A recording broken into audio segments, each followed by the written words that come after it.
Alors bonjour, on continue avec les réactions nucléaires. Ce sera la dernière leçon. Avec le bilan énergétique. Bilan énergétique. Énergétique de la fusion. La fusion nucléaire. D'accord. Alors, cette fusion nucléaire, comme on a vu précédemment, c'est des noyaux légers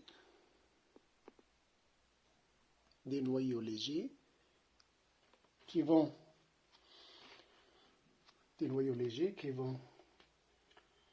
fusionner pour former un noyau lourd, plus stable. Alors, ces noyaux légers, il faut les rapprocher suffisamment pour qu'il y ait fusion. Alors, puisque ces noyaux sont chargés positivement, naturellement, ils se repoussent. Répulsion électrostatique. Donc, il faut de l'énergie pour vaincre cette répulsion. Alors, d'après la courbe d'Aston, le noyau obtenu est plus stable, puisque son énergie de liaison par nucléon est plus importante que l'énergie de liaison par nucléon des noyaux légers. Donc, de l'énergie sera libérée au cours de cette fusion.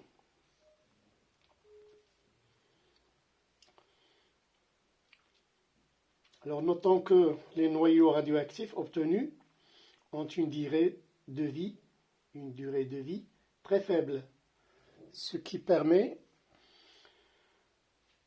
de mieux contrôler ces réactions de fusion.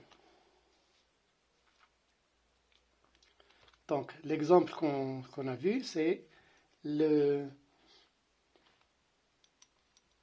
fusion du deutérium H12 qui fusionne avec le tritium. Ce sont deux isotopes d'hydrogène qui nous donnent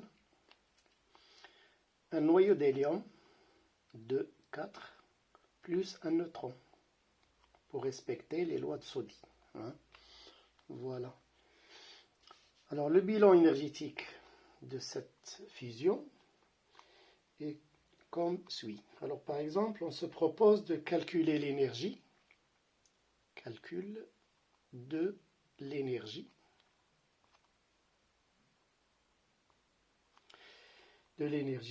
Libérée au cours de la formation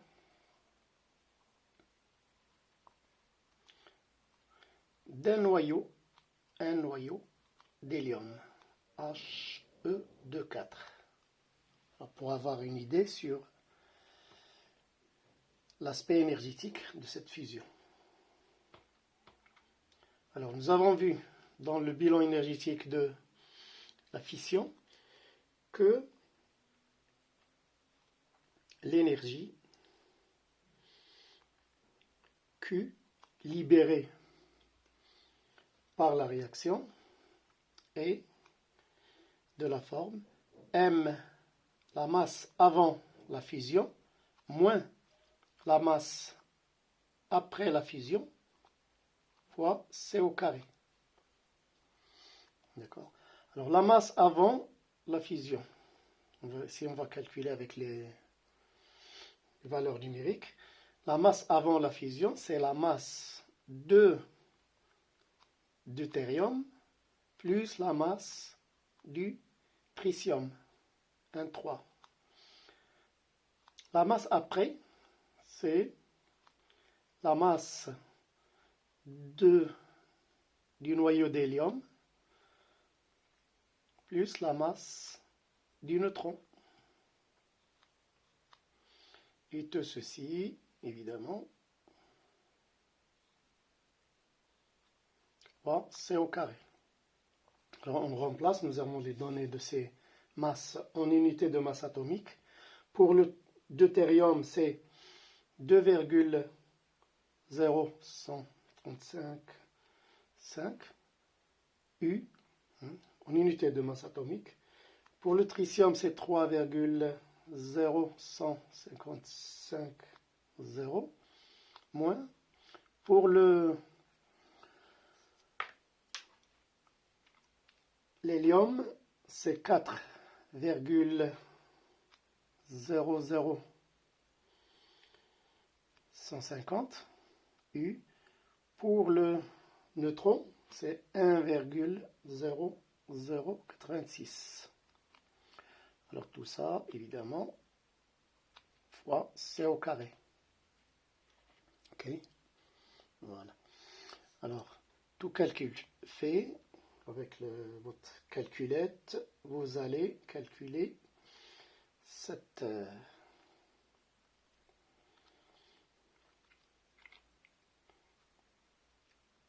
valeur. Alors vous trouverez 1,889 10 moins 2 U, U, C au carré. Voilà. Alors, nous savons que une unité de masse atomique, c'est 931,5 mégaélectronvolts C-2. Vous vous rappelez de ça, hein? Voilà. Alors, on utilise cette valeur-là pour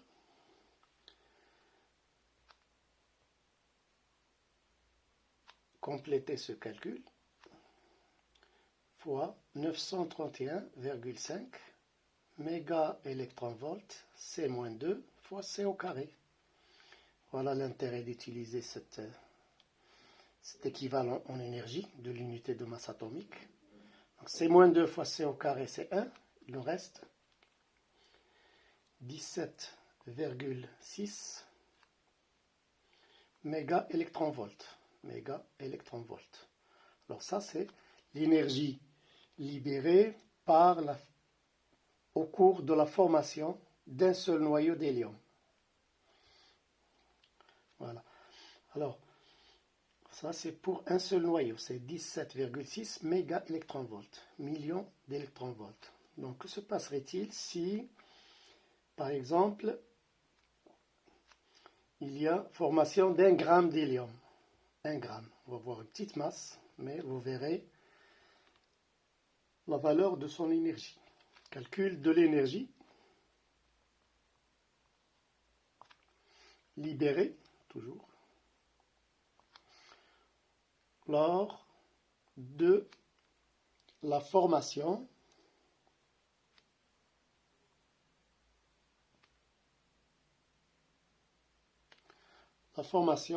d'un gramme, 1 gramme d'hélium. Voilà, He2,4. Alors, nous avons la masse de l'échantillon, on va appeler comme ça, l'échantillon, c'est 1 gramme, l'échantillon formé.